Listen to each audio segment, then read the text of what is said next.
On this week's episode, 7 reasons why the marketplace is a great place for Christians. Welcome back to Theology of Business. I'm your host, Darren Shear, author of the book Marketing Like Jesus, and this is a show that helps marketplace leaders to partner with God in business to change the world and make a difference in eternity. The Theology of Business podcast is sponsored by Highbridge Books, which provides professional Christian book publishing services for inspiring thought leaders. You can take the next step toward getting your leadership, business, or personal growth book published by requesting our free 3-video author training course at highbridgebooks.com/course. And of course, you can email me at any time at Darren, D-A-R-R-E-N, at highbridgebooks.com. If God has called you into business, please, folks, do not wish you were called somewhere else. The marketplace is a great place for Christians right now, and on this episode, I want to share 7 reasons why I believe that's the case. The first reason is that almost all non-Christians are in the marketplace. And what are we here for? To carry out the Great Commission. Today, less than 20% of Americans attend church regularly. And if you're in European countries, you know that in many of those countries, the percentages are much lower. And at this current rate, at least in the United States, regular church attendance is projected to drop to 11.7% by the year 2050. But the good news is that these same people who aren't attending church will still be waking up to go to work alongside their Christian coworkers in the marketplace each morning. And by the way, we're not just talking about non-Christians that aren't going to church. We're talking about Christians. But the good news is that almost all Christians are in the marketplace. At least 85% of the Christian workforce spends about 60 to 70% of their waking hours in the marketplace. And in addition to serving our families in our local churches, the marketplace is the primary context where we're supposed to be using our spiritual gifts. And the ministry potential for Christians using their spiritual gifts collaboratively in the marketplace is just mind-boggling to me. And I've done a couple of episodes on this already, and I've got a book coming out about it to kind of help you to take the next step in your journey toward applying your spiritual gifts in the marketplace and recognizing your spiritual gifts. So if you don't know what your gifts are, this book is going to provide a spiritual gifts assessment as well as some teaching and examples on how you can use your specific gifts for ministry in the marketplace. The third reason I want to share is that discipleship actually can happen in the marketplace, because for a long time, church leaders have been criticized for the lack of discipleship and spiritual growth among their congregations, but I think we need to give our pastors a break. I mean, how much discipleship can actually happen during a 2-hour church service on Sunday? And that's about all our pastors get us for, is about 2 hours on Sunday. Discipleship, which by definition is becoming more like Jesus, it really happens every day of our lives, and it happens in our everyday life. Discipleship, of course, can happen anywhere, even during a 2-hour lecture-style event on Sunday, but the potential for discipleship and ministry investment in a weekly service is just a fraction of what's possible during an entire work week spent with our coworkers, clients, and customers, and everybody else that we come in contact with in the marketplace. The fourth reason why I think it's a great opportunity for Christians to be in the marketplace is that the marketplace is a more authentic showroom of Christianity. What do I mean by showroom? If you were shopping for a car, you'd probably go to a showroom at maybe your local dealer. But before you buy anything, you'd probably want to see if the car actually functions properly on the road. So you might ask the dealer to allow you to take the car home for a day or two so that you can test it out and kind of get a feel for it.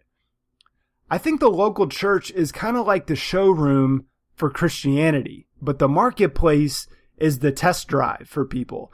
The marketplace is where our unbelieving coworkers get to see if they really want what we have. They get to see it modeled for us. They get to see it modeled for them, rather.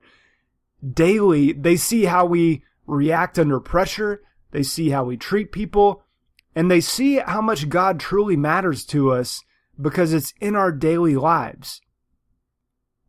And as I mentioned just a little bit ago in reason number 1, most people, unfortunately, aren't coming to the showroom anymore. And I'm good. Again, by showroom, I mean your local church. They're not coming to the showroom so much anymore. So marketplace Christians, in many ways, are now serving as both the showroom and the test drive of Christianity to really show people what it's all about and if it works.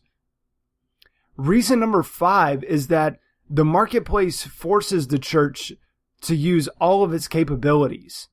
This personality-driven and sort of super pastor approach to Christianity, where the pastor is expected to basically be the sum total of all of the spiritual gifts and have to handle all of the ministry, it doesn't work in the marketplace.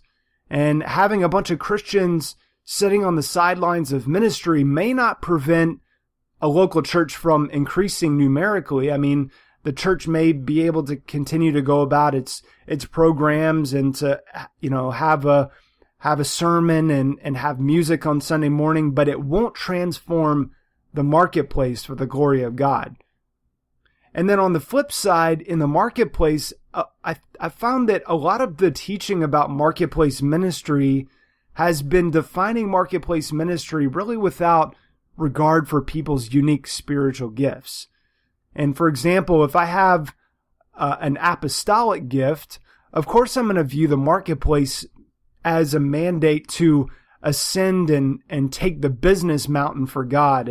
If you're familiar with the 7 mountains teaching, basically we need to take authority and dominion. That's what apostles do. That's their gift. But not everybody has that gift.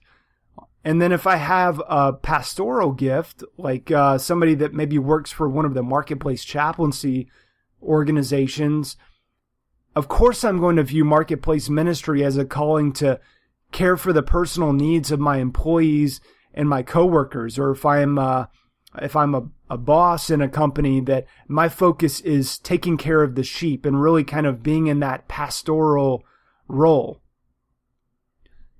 But we need to approach marketplace ministry not with sort of this one-size-fits-all approach, but in a way that leverages the spiritual gifts of all Christians in the marketplace. This one-size-fits-all approach, in my experience, it only produces self-condemnation and ineffectiveness for marketplace Christians who are trying to operate outside of their God-given spiritual gifts, because they've been taught that if you're going to, take the business mountain, or if you're going to do marketplace ministry, then it looks like this. And it usually is kind of defined around whatever that person's spiritual gift is that is explaining what marketplace ministry is all about. But we need a more holistic view of marketplace ministry so that we can leverage the spiritual gifts of all of the Christians in the marketplace. The 6th reason why being in the marketplace is a great place for a Christian to do ministry is that denominational divisions are less destructive and less pronounced in the marketplace.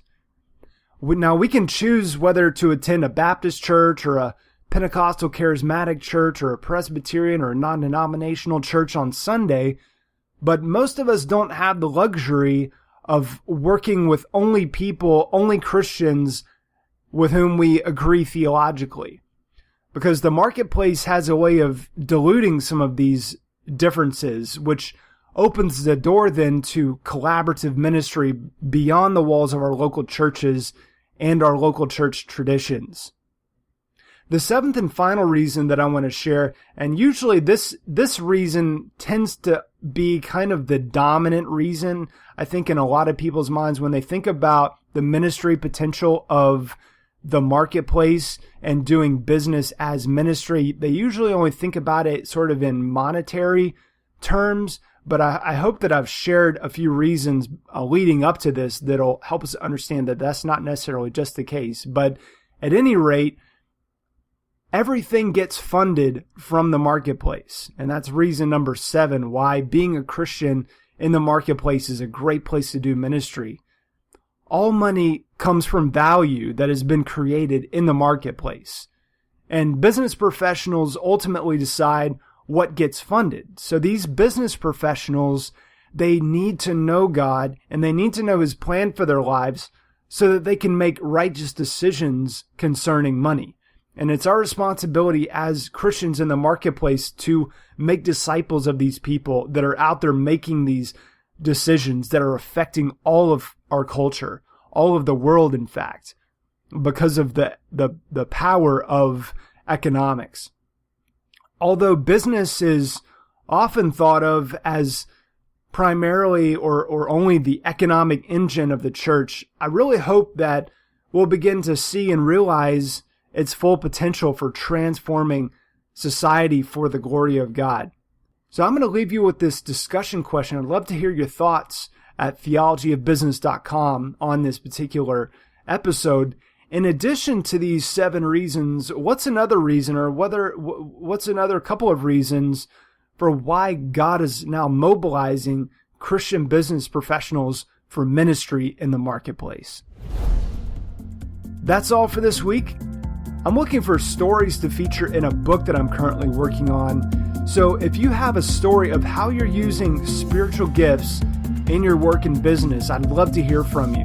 You can contact me through the contact form at theologyofbusiness.com, or you can email me at darren@highbridgebooks.com. Thanks for listening, and keep partnering with God in your business.